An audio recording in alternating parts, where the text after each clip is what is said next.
So hello everyone and welcome back to my another exciting video.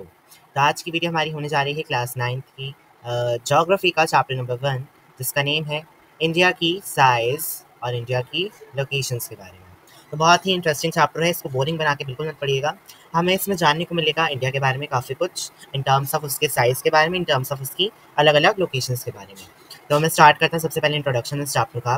तो बता रहा है इंडिया की जो सिविलाइजेशन है, जब इंडिया सिविलाइज हुआ था, वो one of the oldest civilization है इन द वर्ल्ड।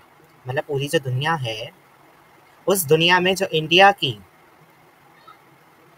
की जो सिविलाइजेशन है, ये वन ऑफ द हम ओल्डेस्ट जिसे कह सकते हैं कि कई सारे जो पुराने थे उनमें से एक इंडिया भी है, जिसकी सिविलाइजेशन, जिसकी नींव बहुत पुरानी है। ड्यूरिंग लास्ट 50 ईयर्स, पिछले 50 सालों में, India has a remarkable progress in both social and economic spheres. अगर हम बात करें पिछले 50 सालों की, तो इनमें क्या हुआ है, इंडिया ने रिमार्केबल प्रोग्रेस करी है। किन टर्म्स में? इन टर्म्स ऑफ सोशलनेस के लिए भी काफ़ी सारी चीज़ें इंडिया में लॉन्च हुई हैं, न्यू न्यू प्रोग्राम्स आ रहे हैं, as you can see. And there is a mark जो कि पहले यहाँ पे था, एंड वो कितना टाइम्स ऊपर चला जा चुका है वो मार्क। तो इतना अच्छा प्रोग्रेस हुआ है बोथ सोशली एंड इकोनॉमिकली भी। पहले इंडिया इकोनॉमिकली इतना अच्छा नहीं था, बट वी हैव सीन कि कितनी रैपिड ग्रोथ करी इंडिया में in terms of economic activities. India has also contributed significantly to the making of world history. इतिहास बनाने में भी इंडिया ने काफ़ी ज़्यादा रोल प्ले करा है। हम हिस्ट्री में काफ़ी सारी चीज़ें पढ़ते कि कितनी सारी वॉर्स हुई है इंडिया में, क्या क्या चीज़ें एक्चुअली इंडिया में हुई हैं। तो एक बहुत अच्छी खासी वर्ल्ड की हिस्ट्री बनाने में भी इंडिया ने मदद की है। एज यू नो, जो ज़ीरो था, zero in the counting we see ना, ज़ीरो, वो हमारे इंडिया ने ही दिया था। अब मैं इस पर ज़्यादा डिटेल में नहीं जाना चाहूँगा because it is out of relevance and syllabus also, but आपको जो याद रखना है वो ये है that India has worked very well in terms of every area during the last years. अब लोकेशन, जो कि वन ऑफ द टर्म्स हमारे चैप्टर में लिखी हुई है, उसके बारे में हम देख लेते हैं। तो इंडिया एक बहुत वास्ट कंट्री है, अलग अलग इसमें कल्चर हैं, अलग अलग इसमें लोकेशंस हैं, हर अलग अलग इसमें वेदर है हर एक जगह पे। तो it is a very vast country located in the नदर हेमिस्फेयर। नदर्न हेमिस्फेयर में ये लोकेट होती है। एंड जिसका मेन लैंड है वो एक्सटेंड करता है लैटिट्यूड वाइज 8 डिग्री 4 नॉर्थ में एंड 37 डिग्री 6 नॉर्थ में। एंड लॉन्गिट्यूड वाइज हम इसको देखें तो 68 degree 7 east and 97 degree 25 east. यहाँ पे देखिए बहुत अच्छे से आपको फिगर के फॉर्म में शो करा गया है, ऐसे यहाँ से लेके और ये यहाँ तक का पूरा, ये वाली चीज़, और ये वाली यहाँ से लेके यहाँ तक की पूरी चीज़, ये इनका हमें डेटा दिया गया है कि ये जो इसका ये वाला एंड है ये यहाँ पे लोकेट करता है, ये वाला जो इसका एंड है वो यहाँ पे लोकेट करता है, ये वाला एंड यहाँ पे लोकेट करता है, एंड ये वाला जो एंड है इसका वो यहाँ पे लोकेट करता है। जैसे हम मान लीजिए हम कोई ग्राफ प्लॉट करते हैं ऐसे ऐसे, और हमने यहाँ पे एक चीज़ कोई फिगर बना दी मान लीजिए, तो हम बताते हैं ना कि इसका ये वाला कॉर्नर यहाँ पे है, इसका ये वाला कॉर्नर यहाँ पे है। तो इसी तरीके से यहाँ पे बता रहे हैं कि इंडिया का एक कॉर्नर वहाँ पे है, एक कॉर्नर वहाँ पे, एक कॉर्नर वहाँ पे, एंड फोर्थ कॉर्नर वहाँ पे है। India is divided into almost 2 equal parts by the topic of cancer. Topic of cancer जो है वो पास होती है इंडिया से ही, इस फिगर में भी शो हुआ है, मैं आपको शो कर देता हूँ, जस्ट अ सेकेंड। सी, इसमें बहुत क्लियर तरीके से नहीं इसको आप विजिबल कर पाएंगे, मगर यहाँ लिखा हुआ है टॉपिक ऑफ कैंसर। तो आप देख रहे हैं बिल्कुल मिड से पास करी है इंडिया के, जो कि इसको 2 इक्वल पार्ट्स में डिवाइड कर रही है, एक पार्ट ये ऊपर वाला और एक पार्ट ये नीचे वाला। और क्या दिया गया है, टॉपिक ऑफ कैंसर, और ये कहाँ से पास करी, कौन सी लाइन से वाली पास करी topic of cancer, 23 degree 30 north. ये जो डेटा दिए गए हैं बहुत ज़्यादा इंपॉर्टेंट है आपके लिए, इसको आपको MCQ के फॉर्म में पूछा जा सकता है, तो इसलिए आपको उनको अभी याद करना पड़ेगा। देयर इज नो ऑप्शन कि आप इस डेटा से बच सकते हैं। It passes through the state of, और जो टॉपिक ऑफ कैंसर है वो कहाँ कहाँ से जाती है, इसके भी नेम्स आपके पास आ सकते हैं क्वेश्चन पेपर में, that state the names of states which from which the topic of cancer passes. तो आपको बोलना है गुजरात, राजस्थान, मध्य प्रदेश, MP, छत्तीसगढ़, झारखंड, वेस्ट बंगाल, त्रिपुरा, मिजोरम, इन सारी स्टेट से जो टॉपिक ऑफ कैंसर है वो पास करती है।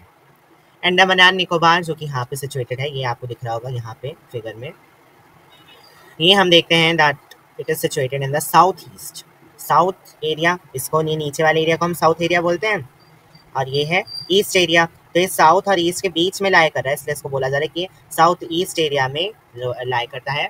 Of main island of bay of Bengal, bay of Bengal यहाँ पे है, ये आप देख सकते हैं, ये वाली जो जगह है, again let me clear it ताकि आप बहुत अच्छे से इसको समझ पाएँ।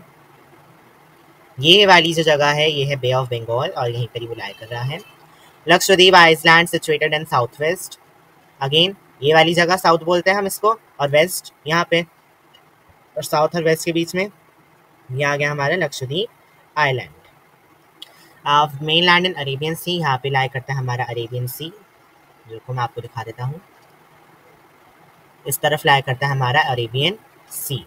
तो अरेबियन सी में which are the two groups of island belonging to India. India के पास अपने दो आइलैंड हैं, जैसे कि हम मालदीव्स आइलैंड कहते हैं, तो उसी तरीके से इंडिया के पास भी अपने खुद के दो आइलैंड हैं जो कि बहुत ही अच्छे हैं। एक तो है Lakshadweep island and second one is Andaman and Nicobar. तो ये इंडिया के अपने दो आइलैंड है, ये आपको याद रखना है। अब बात कर लेते हैं इंडिया के साइज की। तो बताया जा रहा है कि land mass of India, India का जो टोटल ये जो पूरा एक स्ट्रक्चर है इंडिया का, ये वाला, ये इंडिया का जो पूरा स्ट्रक्चर है इसका एरिया कितना है, एरिया हम निकालते हैं ना लेंथ इनटू ब्रेथ, इस तरीके से, तो वही एरिया मतलब बोला जा रहा है कितना है 3.28 मिलियन स्क्वायर किलोमीटर, जो कि वर्ल्ड का पूरा, अगर मैं वर्ल्ड बोलूँ तो इस वर्ल्ड को मैं अगर 100% बोलूँ कि वर्ल्ड का पूरा 100% एरिया है, तो इस 100% में से इंडिया के पास 2.4% एरिया आता है।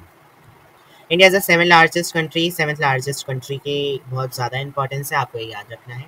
और आपको 7 नेम्स भी दिए गए हैं पूरे के पूरे 7 कंट्रीज़ के, जो कि लार्जेस्ट कंट्रीज है। तो ये भी आपसे पूछा जा सकता है कि आप इसको असेंडिंग वाइज या फिर डिसेंडिंग वाइज, बड़े से छोटा है छोटे से बड़े के फॉर्म में आप इसको लिखिए, the 7 largest countries of the world. तो सबसे बड़ी कंट्री कौन सी है? रशिया, फिर Canada, then USA, then China, then Brazil, then Australia and 7th one is India. तो ये हमने 6 तो यहाँ पे देख ली, 1 2 3 4 5 एंड 6 एंड 7th हमें बताया गया है, 7th कौन सा है? India. India is the 7th largest country. India की जो बाउंड्री है वो कितना एरिया कवर कर रही है? 15,200 kilometre. And the land of coastline including Andaman, अगर मैं अंडमान और निकोबार का भी इसमें इंक्लूड करूँ तो अंडमान और निकोबार का कितना आता है? 7,516.6 किलोमीटर। ब्लू कलर से जो एरिया, जो भी पॉइंट्स लिखे हुए हैं तो मोस्ट इंपॉर्टेंट एरियाज हैं जो ब्लू कलर में यहाँ पे लिखे हुए हैं, मैं यहाँ पे लिख भी देता हूँ। ब्लू कलर में जो आपकी चीज़ें लिखी हुई हैं ये डेटा आपको लर्न कर लेना है, इससे क्वेश्चंस आ जाते हैं पेपर में। अब आ जाते हैं इंडियन स्टैंडर्ड टाइम पे। तो इंडियन स्टैंडर्ड टाइम अडॉप्ट कब हुआ था? 1947 में। ये बुक में नहीं दिया गया है, लेकिन आप एक इन्फॉर्मेशन की तरह इसको समझ सकते हैं, ऐसे इसको आपकी जो टेक्स्ट बुक है उसमें मेंशन नहीं है ये वाली बात। और सबसे डिफरेंस कितना चलता है विद द यूनिवर्सल टाइम? एक होता है यूनिवर्स का टाइम, पूरे यूनिवर्सल टाइम UCT, उससे हमारी इंडिया का टाइम में कितना डिफरेंस है? तो उस जो यूनिवर्स का पूरा टाइम है उससे इंडिया 5 घंटे आगे चलता है, प्लस 5:30 आवर्स। मान लीजिए अगर हमारा यूनिवर्स का टाइम 12 o'clock हो रहा है, हर जगह अलग टाइम होता है ना, you know that every place has a unique time, हर जगह का एक अपना टाइम होता है। तो एक जो अलग अलग जो टाइम होता है हर जगह का, उनको मिला के एक यूनिवर्स का एक अपना टाइम बनाया जाता है। तो उस टाइम से इंडिया के टाइम में कितना डिफरेंस है? इंडिया उससे आगे चल रही है पीछे चल रही है? तो प्लस में लिखा है मतलब आगे चल रही है। और कितना आगे चल रही है? 5.5 घंटे। तो अगर यूनिवर्स में टाइम हो रहा है 12 बजे, तो इंडिया में कितना टाइम हो रहा होगा? 5:30। आप क्लॉक में देखिए 12 o'clock हो रहे हैं, और 12 o'clock में आप 5.5 घंटे बढ़ा दीजिए, कितना पाएंगे आप? 5:30 बज रहे होंगे। अगर मैं बोलूँ यूनिवर्स की टाइम में 1 o'clock हो रहा है, तो आपकी क्लॉक में कितने बज रहे होंगे? 1 o'clock में 5.5 घंटे बढ़ा दीजिए, कितने बज रहे होंगे? 6:30। तो ये एक ऐसी इन्फॉर्मेशन है जो कि मे और मे नॉट NCERT में गिवन हो या ना हो, मगर आपको अपनी इन्फॉर्मेशन के लिए, because you are now have grown up and आपको इतनी बातें कॉमनली भी पता ही होनी चाहिए, इस वजह से आपको ये बताई जा रही है। देन लॉन्गिट्यूड बताया गया है। लॉन्गिट्यूड, कौन से लॉन्गिट्यूड का हम रेफरेंस ले रहे हैं? मैंने आपको यहाँ पे लॉन्गिट्यूड बताए थे, ये इंडिया के जो लॉन्गिट्यूड हैं ये वाले। तो इस लॉन्गिट्यूड में हम किस टाइम पे, देखिए इसका लॉन्गिट्यूड कहाँ से कहाँ तक है? Where has it gone? Yes here. Longitude India का कहाँ से कहाँ तक लाया करता है? 68 डिग्री 7 ईस्ट से लेके 97 डिग्री 25 ईस्ट तक। तो इनके बीच में मैं कहीं भी ले सकता हूँ टाइम। तो मान लीजिए मैंने वो टाइम इस जगह पे ले लिया, तो इस जगह की वैल्यू कितनी दी हुई है आपको? 82.5 डिग्री ईस्ट में। और ये कहाँ से पास हो रहा है? जो इंडिया का स्टैंडर्ड टाइम है वो कौन सी जगह से पास हो रहा है? मिजोरम और उत्तर प्रदेश से। और सेंट्रल ऑब्जर्वेटरी कहाँ से इसको देखा जाता है? इस जगह से इसको देखा जाता है। ये सारी एक्स्ट्रा इन्फॉर्मेशन इसको नहीं याद रखना है, लेकिन पता होनी चाहिए। यू मस्ट रिमेंबर, आपको पता हर एक चीज़ होनी चाहिए। तो एक टाइम लैग होता है, period of time almost 2 hours between Gujarat in west and Arunachal Pradesh in east. अब देखिए जो सन है, सूरज जो है वो ईस्ट से निकलेगा और वेस्ट की तरफ जाएगा। तो हम देखेंगे कि जो सबसे कॉर्नर में हमारी कौन सी कंट्री ईस्ट की तरफ, इंडिया के मैप में ही हम देखते हैं। See, I will be showing it you here.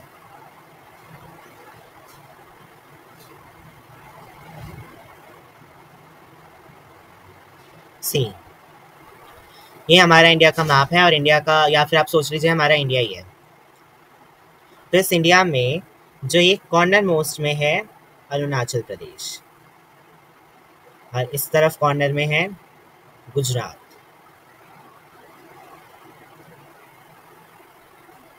तो बोल रहे हैं कि जब ईस्ट, और ये वाली तरफ कौन सी है, ईस्ट, और ये वाली तरफ कौन सी है, वेस्ट की। तो हम सबको पता है जो सन है वो ईस्ट से वेस्ट की तरफ जाता है। तो अगर ईस्ट से ही सन निकल रहा है तो सबसे पहले अरुणाचल प्रदेश में दिखना चाहिए, उसके बाद वो धीरे धीरे जाके कहाँ जाएगा, गुजरात की तरफ। तो हम देखते हैं कि वहाँ से वहाँ तक जब वो जाएगा तो अरुणाचल प्रदेश में तो जो सुबह है वो 2 घंटे पहले हो जानी चाहिए। मतलब वो मैंने आपको यहाँ पे हमें डेटा दे दिया गया 2 घंटे, लेकिन वैसे भी कॉमन लॉजिक की बात है कि जहाँ पे सूरज पहले निकल रहा है वहाँ पे सुबह भी तो पहले ही होगी। तो वहाँ पे सुबह कितने पहले हो जाती है, 2 घंटे पहले हो जाती है। और फिर धीरे धीरे जो सन मूव करके आगे बढ़ता है, ये जो सन है हमारा, ये कहीं जब थोड़ा सा आगे बढ़ेगा तब जाके गुजरात की तरफ में सनराइज होगा। तो सबसे पहले सनराइज कहाँ हुआ, अरुणाचल प्रदेश में, फिर कहाँ हुआ, गुजरात में। तो एक इस तरीके का हमें टाइम डिफरेंस देखने को मिल रहा है इंडिया के अंदर ही।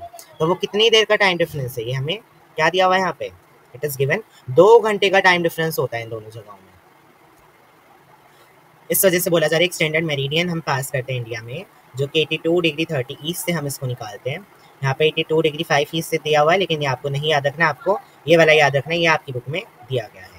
पासिंग थ्रू मिर्ज़ापुर, मिर्ज़ापुर उत्तर प्रदेश कुछ इधर ही पड़ेगा हमारा एरिया। और इसमें मिर्ज़ापुर में जो है हम इसको लेते हैं 82 डिग्री 30 ईस्ट को, और वहाँ पे से हम एक स्टैंडर्ड मेरिडियन निकालते हैं ताकि पूरे इंडिया में एक ही टाइम हम कंसीडर कर सकें। ऐसा ना हो कि अरुणाचल प्रदेश में तो हम मान लें कि 5 बज गए और गुजरात में हम मान लें कि 5 तो अभी 2 घंटे बाद बजेंगे, ऐसा ना हो। इसलिए हम एक स्टैंडर्ड मेरिडियन ड्रॉ करते हैं कि हर जगह पे सेम टाइम होना चाहिए, हर जगह के लिए एक स्टैंडर्ड टाइम होना चाहिए। तो इसको हम लेते हैं as Indian standard time for the whole world. India के लिए इंडियन स्टैंडर्ड टाइम है, कहीं और जगह के लिए कोई और स्टैंडर्ड टाइम होगा। तो the latitudinal extent influences the duration of the day and night as one moves from south to north. कोई भी इंसान अगर साउथ से नॉर्थ की तरफ आएगा तो जो लैटिट्यूडनल एक्सटेंट है, जैसे कि हमें पता है कि इस तरफ हॉट ज़्यादा रहता है, क्यों, क्योंकि ये इक्वेटर के बहुत पास है। तो यहाँ पे डे टाइम भी ज़्यादा होगा और शाम थोड़ी छोटी होगी, नाइट टाइम थोड़ा छोटा होगा, उजाला ज़्यादा रहेगा। वहीं जब वो इस तरफ आएगा तो पाएगा कि जो दिन है वो छोटा है, छोटा या कह सकते हैं हम बराबर कह सकते हैं कि जितना बड़ा दिन है उतनी बड़ी रात हो रही है। तो यही बात यहाँ पे हमें बताई गई है। पे चुकी है इंडियाज़ नेबर्स। आखिर इंडिया के नेबर है कौन कौन। तो India has a important strategic position in south Asia. India की एक अच्छी खासी पोजीशन बनी हुई है साउथ एशिया के अंदर। Why, because India is progressing. जो ज़्यादा प्रोग्रेस करेगा उसकी एक अच्छी पोजीशन बन जाती है इन eyes of all the countries, हम कह सकते हैं। तो इसलिए बोल रहे हैं कि इंडिया की एक अच्छी खासी पोजीशन बनी हुई है साउथ एशिया के अंदर। इंडिया के अंदर 29 स्टेट्स हैं और 8 यूनियन टेरिटरीज हैं। ये आपको इन जनरल पता होना चाहिए था, फॉर योर जीके नॉलेज। दो ये आपके चैप्टर में आ रहा है, बट इतनी नॉलेज आपको वैसे भी होनी चाहिए। India share its land border with Pakistan and Afghanistan. मैं हम बताते हैं आपको, साथ साथ चलेंगे कि कहाँ से वो किस जगह से कर रहा है। तो मैं यहाँ पे एक इंडिया का रफ मैप ड्रॉ कर लेता हूँ। Here don't mind the drawing, just mind the information. आपको इन्फॉर्मेशन से मतलब है, ड्राइंग से मतलब नहीं है। सी, बोल रहे हैं पाकिस्तान और अफगानिस्तान से वो अपनी बाउंड्री शेयर करता है नॉर्थ वेस्ट रीजन में।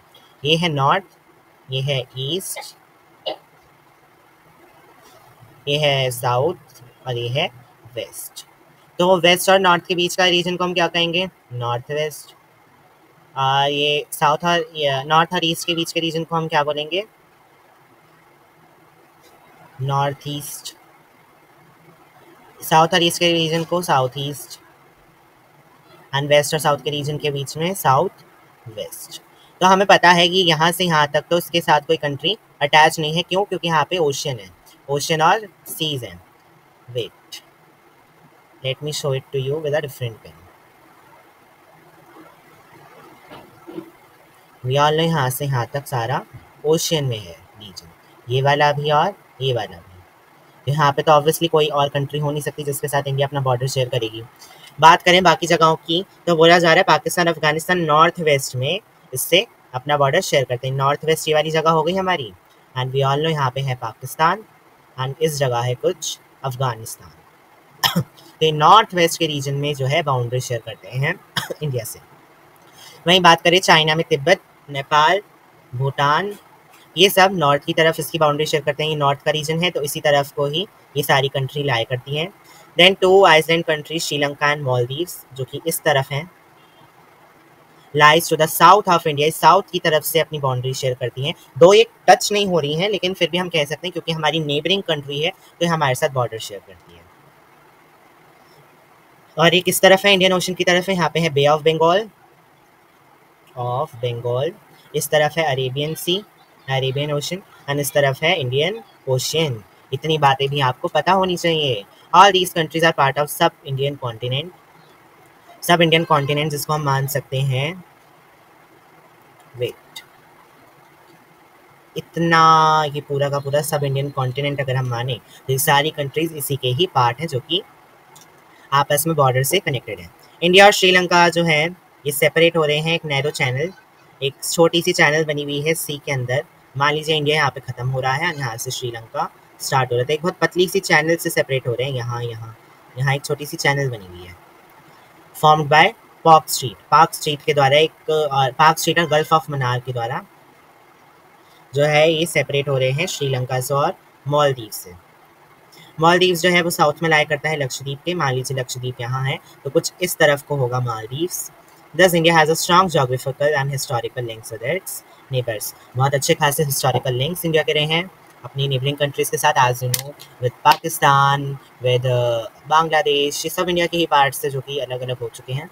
एंड इसकी जोग्राफी भी काफ़ी अच्छी खासी है क्योंकि ये एक तरफ और कंट्री से भी कनेक्ट हो रहा है और एक तरफ इसके ओशन भी लाया करे, तो मतलब एक अच्छी से इसकी डाइवर्सिटी हमें शो करी, जहाँ से इक्वेटर भी पास हो रहा है।